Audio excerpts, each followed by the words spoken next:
कोणाकोणाला सवय आहे ड्रायव्हिंग करत असताना इन्फोटेनमेंट सिस्टममध्ये उंगल्या करत बसण्याची. गाडी चालली आहे मस्त 60-70च्या स्पीडवरती आणि मध्येच तुम्हाला काहीतरी आठवतं, मोबाईल बाहेर काढता, मोबाईलवरती गाणे चेंज करत बसता, फोनवरती बोलत बसता, वेगवेगळ्या गोष्टी काही करत बसता, मध्येच आठवतं तेव्हा व्हॉट्सअप टेस्टिंग करत बसता. काही लोक तर एवढे महान आहेत, रील बघत बसतात चालत्या गाडीमध्ये.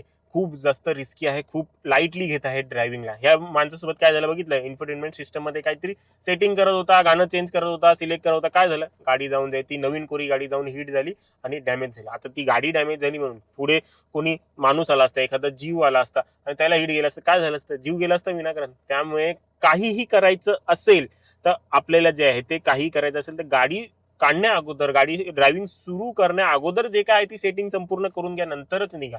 मध्ये कोणाचा इमर्जन्सी फोन येतोय, काय येतोय, गाडी साईडला जास्त स्पेस बघून लेफ्टला थांबवा, बोलून घ्या, नंतरच जे ती पुढची कामं जी आहेत ती करा. किंवा फोन उचलायचा असेल, आपल्या गाडीमध्ये देखील आहे, त्याने उचला, असा कानाला लावून बोलण्याची गरज नाही. आपल्या गाडीमध्ये ब्लूटूथ सिस्टम वगैरे आहे, त्याच्यानी फोन उचलून तुम्ही बोलू शकता. फोनमध्ये टेस्टिंग करणं, हे करणं जे आहे ते पूर्णतः इलिगल देखील आहे आणि चुकीचं देखील आहे. असं आपल्यासोबत व्हायला वेळ लागणार. तुम्ही बोलाल मला फुल कंट्रोल आहे, मी एवढी वर्ष गाडी चालवतोय, तसं होत नाही. एकच लहानशी चुकी, 1 सेकंदाचा गॅप आणि तुमचं जे आहे ते संपूर्ण ऍक्सिडेंट होऊन बसेल.